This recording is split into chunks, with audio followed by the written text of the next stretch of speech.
It's a brand new format for the Dial Before You Dig Saloon Cars at Winton this weekend. So we sat down with two of the series' main protagonists, Wayne King and Gavin Ross, to find out what they think. We've got two 30 lappers. We had a top 10 qualifying and a normal qualifying and then a top 10 runoff. So it's pretty interesting. Make sure the cars do 30 laps and make sure that we're not underweight.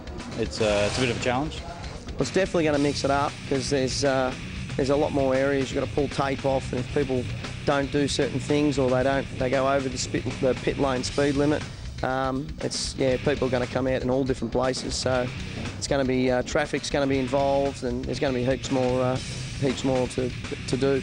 The rules are you've got to come in after 5 minutes of racing, and then you've got to stop for 30 seconds, and then trundle down pit lane at 40 k's and come out where you come out, and then you're only allowed to do that in the 25-minute period. So and then it closes 5 minutes before the end, the pits. We've just got to make the right call with safety cars and pit stops. If we can do that right call, then we should be able to win the race, I think. Hopefully mechanical problems don't hurt us at all. With the Saloon Cars usually running a 3-race sprint racing format, these drivers like the change to enduro racing.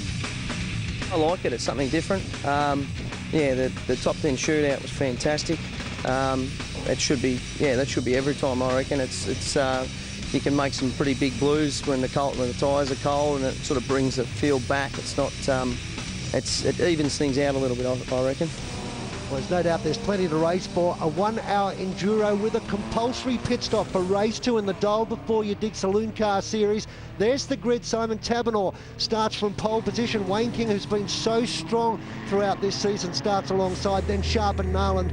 They're down on the grid, ready to go. Richard Crail. This could prove to be interesting. One of their toughest asks in saloon car racing. Yeah, this is something of a marquee event for the Dial Before You Dig Saloon Cars. The 39 car very slow away off the line, and that's Ryan Miller, unfortunately not getting the start he wanted. He's been buried in this field. 25 cars, great and field. Look, just got no pace at the moment, so obviously got a gear selection problem or down on power. Down into turn 1, there's some dramas down there. Baxter Smith just gets into the back of one of the Dial Before You Dig cars. Gavin Ross should be a front runner in this. He's been pretty quick all season long. King leads the three, Taberner second, and challenged by King out in front in that red Commodore. The defending champ does not have it all his own way.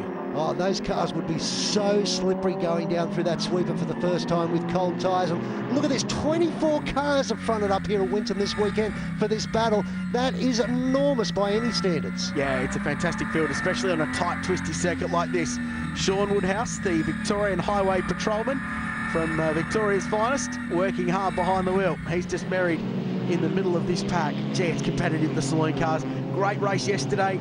Building up again for this one, some strategy involved. You've got to play the safety car game. Andy Nowland goes down the inside of Ross at turn 10 and gets a position. Ford versus Holden, the 6 cylinders going well at Winton. Mark Brimmer in the Dial Before You Dig car. He's been in the wars from the moment the lights went out. He's had battles going on left, right and centre, but that's what it's like when you've got so many cars and they're so evenly matched, and trying to get towards the front of the pack from where he's situated at the moment, down there in the lower half of the top 20, a tough ask. The West Australian Gary Hills in the 76 Hills haulage entry had a big moment there out of turn 10, but gathered it up on the back straight. Luke Westall, the West Aussie, he's been fast this weekend in the Ford. He has been very, very quick, but luck hasn't quite gone his way. He qualified nicely, 3rd place in the 27 car. Ross sitting right behind him, Nowland rounding out the top 5. Kingstool is out in front, Taberner sitting there in second, and then there's a host of cars where you can sort them out for yourselves. There's too many to run through, and the luckless Miller in the 39 car is going to make his way into the pits at the end of the first lap. Did not get the start he wanted and just had no pace out there. We're still up the inside of the Queenslander Craig Campbell. That was for 9th position. This is the second race, Boydo. Race 1 held on Saturday afternoon here at the Shannon's Nationals round. It was won by Simon Taberner. King had the race shot to pieces, but got caught out by a mid-race safety car. He was the only driver not to have made his pit stop. He then pitted. He went to the back of the queue at a second safety car, and then in 10 laps to the flag, went from 19th to 2nd. Unbelievable drive, and got himself up to 2nd place behind Simon Taberner. he pulled off a remarkable drive. He did as some of the first leaders come into pit lane in this second race to execute their compulsory stop. Now this is interesting. They've got to stop for 30 seconds, Richard. They don't necessarily have to work on the car, but the option is there to do so. Correct. So it's just to spice things up and keep people guessing in this race, and strategy really does play a role. It's Harley Phelan, the clean duck number 16, bright purple car.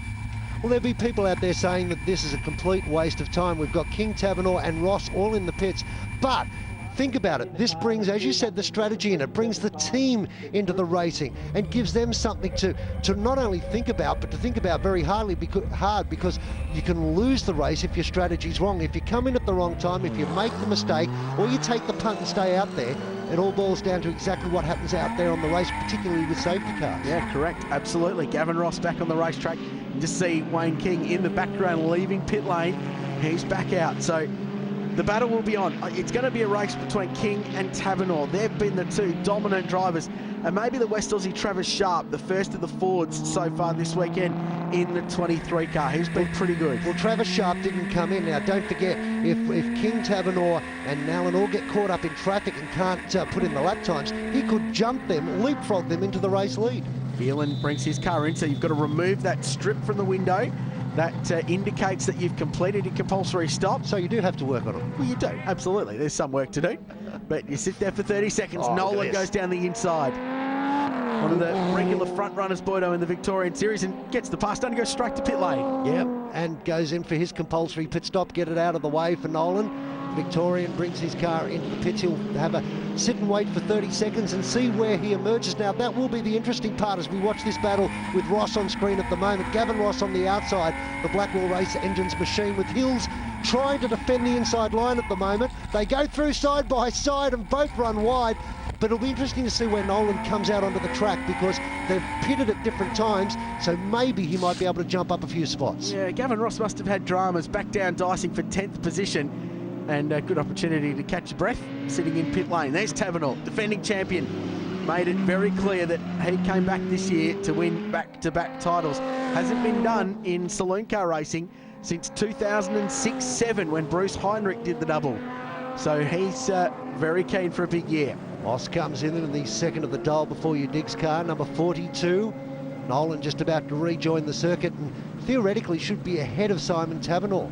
We'll see how it pans out at the end of this one. Gavin Ross, he's doing a bit of paddock bashing at the moment, but in very slow mode. Well, he's just stuck. It looks to be the exit of turn 3, or sort of midway through turn 3, and that's brought out the Shannon's National safety car. So what a shame for Ross. He was very, very strong yesterday. One of the leading contenders, finished 5th, and he's been one of the pacey guys all season. Qualified 4th as well. This is a replay of what happened. Turn 1, turn 2, and just goes nowhere. Yeah, he just couldn't turn in, could he? He just could not turn in. He got it going again, but then ended up down in the sand trap. So and then drives out from there. So that's what brought out the safety car, but he's out of the race now and will not take any further running in this. A shame for Gavin. He was looking good for a solid haul of series points in the saloon car standings this weekend. We're hearing from the pits too that Ross is parked out there on the track as well, so looks like his race is over as you're on board with Woodhouse. Go through 1 and 2. Always dicey on a restart. I was about to say you always hold your breath on a restart in this series, and that proved right, didn't it? Campbell down the inside goes Westall in the 27 for 8th place, side by side, and should get it done. Yeah, it does eventually. I tell you what, Campbell got very, very close to the wall on the exit of turn 2, and we see that so often here at Winton Raceway. That's why punters love coming here. Oh, a big slide from Simon Tabanor as he tries to work his way from second back up into the race lead. There's Nolan. He's managed to finish probably about where he come back out onto the track, where he went in before all the pit stops started. So no capital gain is what I'm getting at. Yeah, not a massive amount of gain, but on the upside didn't lose anything either. So he keeps himself in a pretty strong top 5 position. Harley Phelan looking good for a top 5 at the moment as well. He's in a strong position in the clean duck car. So always speedy in the VT Commodore. King leads though, and he's just been uncatchable this weekend, Boydo. Unlucky not to win that first race, but that's all part of it. You've got to play the strategy game. He elected to run long without making his stop. The longer you run, the more risk you get of having a safety car. Yeah, you just have to nail it. And if you think there's a safety car coming out, the very second there's half a chance, dive into the pits. But you have to be at the right part of the track to do it. We're watching the battle for 5th, 6th, 7th and 8th at the moment. Still in the closing stages of this race. They're still nose to tail. And towards turn 1 they go. Nice and clean through there, even though these tyres have been pounded around the Winton racetrack. Just getting a little bit of slide now. Winton Kearns third in the queue and looking good, although just gets past now by Luke Westall down into turn 3. So Kearns has been one of the star performers of this year in the 41. Big moment through the change of direction at turn 5 and 6 and 7. Told you Mark was in the action. Well, he needed to dial before he dug there, and there's more action going on down at 1 and 2 as well. Oh, it's the 76 Hills again. That's what's so unique about Winton Raceway. There's so many aspects, and it is a real race driver's circuit. What we mean by that is you're on the racing line, you're quick. If you're not, you're not. As Wayne King, our race leader, goes past Gavin Ross, who's stranded off under the gum tree there. Nice place to sit and watch a motor race, though I'm sure he'd love to do more of them. Well, he missed the opening round of the series, but at Mallala, he was electrifying, Wayne King, and he took 3 race victories there in style. And after the disappointments of Saturday, he's going to do it again here at Winton Raceway. He leads the way, and a big gap. You can see the gap back to Simon Taberner there in 2nd place. He's just pulling away lap after lap, isn't he, at the moment? He's just got so much pace out of his car and looks to be driving well within himself. Yeah, great rhythm too, just leaving away out in front. So it's been a dominant performance, Wayne King. He's going to win the race. Disappointment yesterday, redemption today. He takes out race 2 of the Dial Before You Dig Saloon cars here at Winton, and Daylight back to 2nd place, and Simon Taberner, the series leader, a long way back. You don't get to say that very often. Daylight back to Simon Taberner. That's an extraordinary performance by King and deserving of the race victory. Let's check the result. King, Taberner, Sharp, Nolan. Phelan sits back there in 5th. Westall a good job up into 6th. Campbell hung on for 7th as well in the better calibrators car.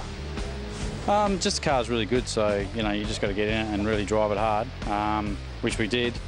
But yeah, the car was fantastic. At least the weather was nice. It was a bit cold, but the weather was nice. It wasn't raining because we were expecting a rain to come over here.